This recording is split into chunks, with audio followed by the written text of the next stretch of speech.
Well, we welcome everybody back. It's been a while. Just thought I'd bring him back when I started doing a little bit of cleanup on this fuel tank. You see I've got everything duct taped. You can see it's wet and it's leaking around here.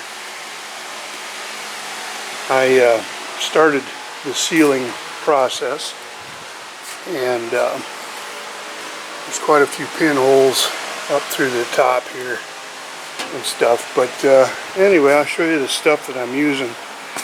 It's from KBS, and this is the stuff that you start with, this KBS Clean. It's a cleaner degreaser, and then you finish with it, or you start with use the second step, this Rust Blast, which is, oh, I don't know if it's a zinc phosphate coating. It's what it leaves, and you know, you have to let everything dry in between. You have to rinse this clean out, and then you use this blast, and you have to let that, you have to rinse that out, let it dry, and then you finish up with this tank sealer. Here's the instructions and stuff, but anyway, I mixed it. This stuff is 1-to-1, so I dumped all of it into this gallon jug, which is about a half a gallon. Filled the rest with water. I still got about half a gallon of stuff left there. So what I'm going to do is empty this out now. I've sloshed it around in here for about 5-10 minutes.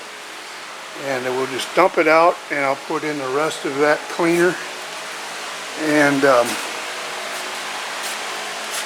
then flush it around, and we'll rinse it. And I'll take this end off again, as that was kind of difficult getting that thing back in there, because the tank wants to expand out, so you have to put some clamps on it to pull it together, and you have to kind of hammer around the edges to get it to go in. But anyway, I finally got it in there. Now, I haven't put the baffle in it or anything like that. I will do that later.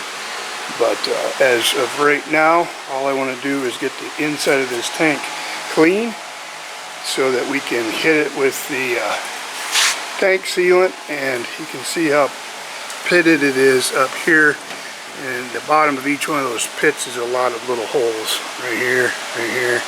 You can see there's another one. And so this tank sealer should seal all that stuff up to the point that hopefully it won't leak. So I'll bring you back when we have more.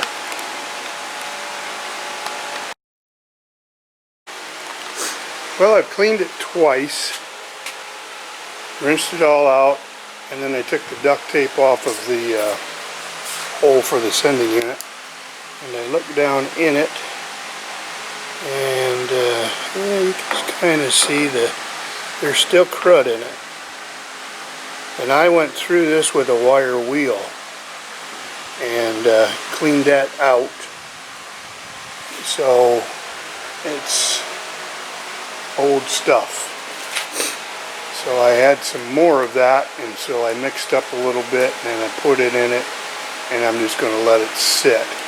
I can't let it lay flat, as you see, because it'll leak all out the back. But at least it's come up to about right there is where the stuff is laying in here, you know. So and of course it's all on the bottom where all the gunk's at. So that softens that up and cleans it out. I mean, it did a good job with the first two flushes, really, and especially the first one. A lot of junk come out of there. But we'll let it sit some more. They said you can let it sit for up to 24 hours or more, so we'll do that. And then we'll come back, and we're going to put the Rust Blast in it, which will etch that metal. So I'll bring you back then.